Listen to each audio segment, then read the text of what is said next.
Dando continuidade aos nossos estudos, nós vamos começar a falar agora sobre os animais. Vamos começar falando sobre os animais invertebrados, que são os animais que não apresentam nem notocorda nem coluna vertebral. A notocorda é uma estrutura responsável pela sustentação dorsal do embrião e ela vai estar presente em pelo menos uma das fases de vida dos cordados. O primeiro grupo aqui que nós vamos estudar de invertebrados são os poríferos, também conhecidos como esponjas. Os poríferos recebem esse nome porque vem de porífera, que significa portador de poros. O corpo das esponjas ele é todo cheio de poros, que são buraquinhos mesmo por onde a água entra. Os poríferos eles são pluricelulares, ou seja, são constituídos por mais de uma célula. Só que os poríferos eles não formam tecidos. O corpo deles não forma tecidos verdadeiros. Tem uma organização celular, mas não é um tecido verdadeiro. Esses animais também são heterotróficos, ou seja, eles não vão produzir o próprio alimento. E eles se alimentam geralmente de, por exemplo, plânctons unicelulares, organismos bem pequenininhos, né, que estão presentes ali na água. Eles podem ser tanto solitários, ou seja, serem encontrados vivendo um único indivíduo sozinho, ou eles podem formar colônias como esta aí da ilustração. Esses animais, eles também são sésseis quando adultos, ou seja, eles vivem fixos em algum substrato. Eles só são sésseis quando adultos, porque logo nas primeiras fases de desenvolvimento dele, eles apresentam uma fase larval, né? Então, a fase larval, que essa larva nada até encontrar um determinado local onde ela vai se fixar e se desenvolver. E os poríferos eles também apresentam importância econômica, porque uma das importâncias econômicas deles, né, é que eles produzem uma substância e essa substância é utilizada por eles contra predadores. No entanto, há alguns estudos, né, para utilizar essas substâncias na produção de medicamentos. O AZT, por exemplo, que é um medicamento utilizado no tratamento da AIDS, é produzido também com uma dessas substâncias provenientes dos poríferos. Então aqui vamos dar uma olhadinha em como é o corpo desses poríferos.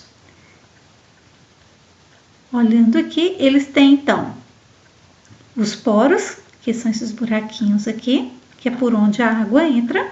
Aqui nessa segunda ilustração dá para ver melhor. Tem também aqui essas espículas, né, que são estruturas que servem também de proteção contra predadores. A água, ela entra aqui por esses poros. Aqui dentro da célula, aqui dentro do animal, né, dos poríferos, a gente chama de átrio, que é uma cavidade. Então, ele tem essa cavidade aqui dentro. E aqui dentro dessa cavidade, a gente vai ter os coanócitos. Os coanócitos são células que ficam aqui, ó, na parede, né, do corpo do animal, e ela possui esse flagelo que fica aqui virado para dentro do átrio. A água entra pelo poro e ela vai circular aqui dentro. Por que ela vai circular aqui dentro? Porque esse flagelo ele fica agitado, né, e faz com que a água crie aqui uma corrente. E essa corrente de água que é criada aqui é extremamente importante, porque ela vai ser responsável pelas trocas gasosas, tá? Ou seja, ela vai entrar aqui rica em oxigênio, vai fazer a troca gasosa com essas células aqui, e essas células vão passar o gás carbônico, né, para a água que vai ser eliminado. Essa abertura aqui em cima que chama de ósculo é por onde a água sai. A excreção também vai sair por aqui, junto com a água. E a alimentação também é extremamente importante que essa água circule, porque o alimento dessas esponjas ele vai chegar aqui através da água, porque essas esponjas, como eu disse, elas são sésseis, então elas não saem, não andam atrás do alimento.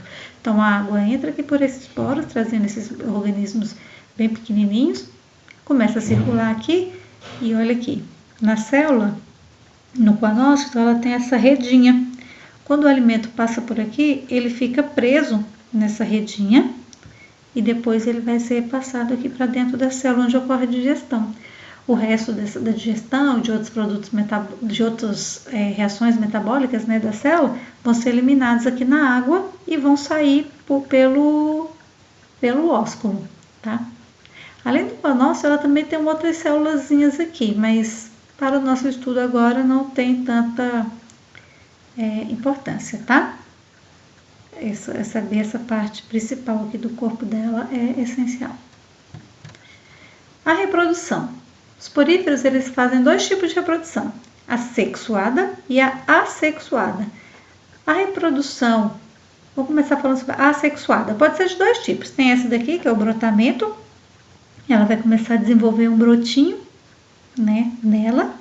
Depois, esse brotinho, ele se desprende e vai para o solo aqui, né, para um substrato onde ela estiver e vai se desenvolver, tá? E essa reprodução sexuada, como vocês sabem, ela não precisa de ter um gameta masculino e um gameta feminino, né? Essas células vão começar a se proliferar e dar origem a esse broto, que depois vai se desprender.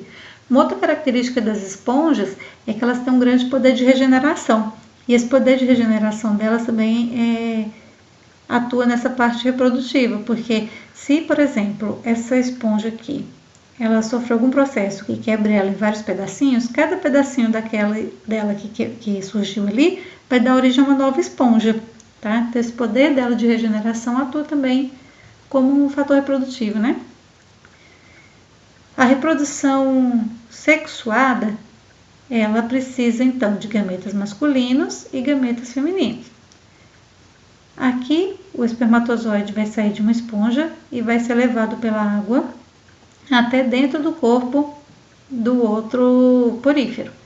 Lá dentro, esse espermatozoide vai fecundar um óvulo e vai dar origem a uma larva. Como eu disse lá no início, essa larva ela nada até encontrar um local adequado onde ela vai se fixar e dar origem a uma nova esponja, tá? A maioria das esponjas, elas são hermafroditas, ou seja, elas produzem tanto gameta masculino quanto gameta feminino. Só que, geralmente, os gametas masculinos são produzidos em uma época e o feminino em outra época, né? Então, acaba que ajuda, né, para aumentar um pouquinho mais a variabilidade, mesmo sendo produzido por um único indivíduo. Como trabalho para casa, vocês vão fazer uma pesquisa sobre a evolução do ser humano. No nosso último conteúdo, nós falamos um pouco, né, sobre a origem do homem, só que vocês vão fazer essa pesquisa para entrar mais um pouquinho sobre todas as espécies, né, desde lá do início, as primeiras espécies, até chegar na atual. Depois eu passo para vocês direitinho a data de entrega, tá? Qualquer dúvida é só perguntar. Bons estudos!